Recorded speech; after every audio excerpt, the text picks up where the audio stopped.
Hey guys, it's your friend Gare back with another video for you today. And this time I wanted to talk about a story that I just read about that quite frankly broke my heart. Basically, I was reading about a story about a college student from Taiwan that recently committed suicide by burning himself alive. Now, the headline of the story here is, the Taiwan college student burns himself alive after an argument with his father about video games. Now, right off the bat, I had to read it because, that catches my interest, obviously, because I'm a huge video game fan, and these kind of stories always catch my interest. So I was reading into it, and after kind of, getting the details on it, now keep in mind, guys, this is purely off what I've read on the article and opinions. I don't know a whole lot about their culture, about their information, their background, anything like that. So please keep that in mind. But what I gathered from this was, a 22-year-old college student was living at home, really stressed out about college, life in general. One night he was playing video games until basically the wee hours of the morning. His father knocks on the door, tells him, shut up. Basically, you're keeping me up. I want you to quit playing video games. And that was it. He said that. I guess they may have exchanged words, and then the father went to bed. So the father wakes up the next day, or I guess a few hours later, finds that his son is missing, and they eventually find his son's body down the road, burnt to death. And, as a parent, that absolutely, thank you. That as a parent absolutely breaks my heart because I cannot imagine.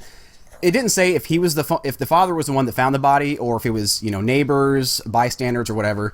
But there's not a worse fear in the world than something happening to your child, to your baby.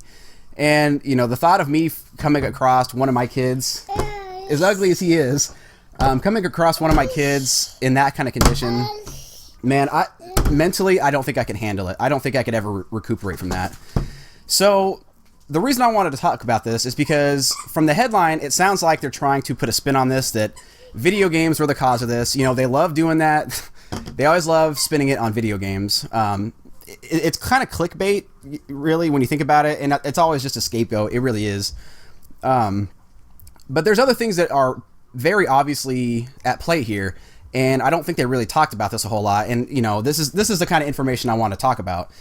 So one thing you guys will learn about me, I'm not a black and white kind of person. I'm very in the middle on the gray. I can see both sides very well.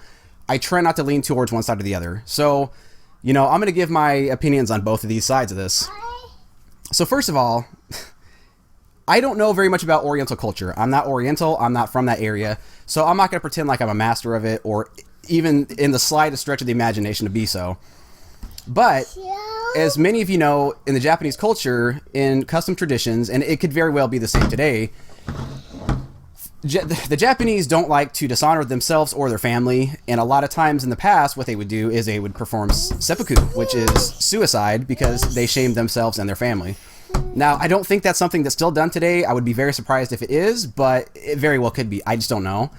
So I don't know if the Taiwanese, if they share something similar, maybe he ashamed his father and this is his way of repenting for that, and clearing his family of those embarrassments. I'm not really sure.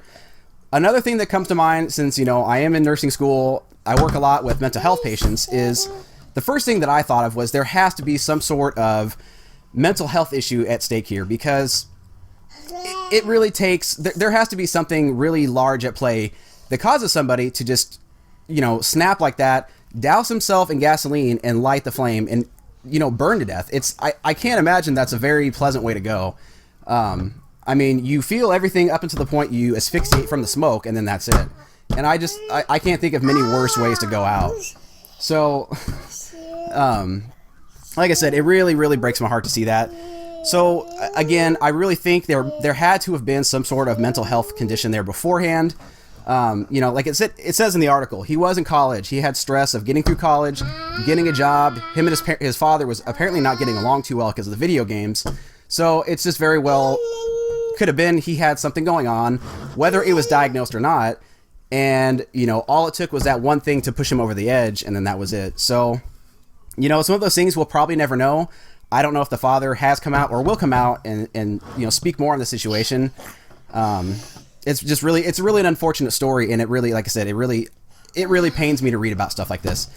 And unfortunately, in that part of the world, it seems like it's kind of a common trend. I mean, I've read other stories about teenagers, younger guys, literally starving themselves and becoming so dehydrated that they die from malnourishment or dehydration because they go on these long video game stints, and they're not taking care of themselves. They just zone out so hardcore, and it's just really it's really fascinating to me, and it's really sad, obviously, but I just can't imagine. I can't imagine it. It's one of those things. Unless you're in that situation, you're that person. It's very hard to empathize and find out what was going through their mind, why this happened. So, moral of the story is, guys, you're making a lot of noise, buddy. Moral of the story, guys, is put a limit on how much you play video games. If you have kids, please limit how much they play games. Don't let them. On the weekends, don't let them play for hours and hours, go on 12, 24-hour binges. Just don't let them do it. I hate to be one of those parents that, says go outside and play, because I didn't do that as much as a kid, and I'm not going to be a hypocrite. So, but just please put a limit on that. And if you see anybody, a friend, a family member, yourself, any signs of, mental health problems at all, please talk to them. Find out what's going on. Get them help. Send them to talk to somebody.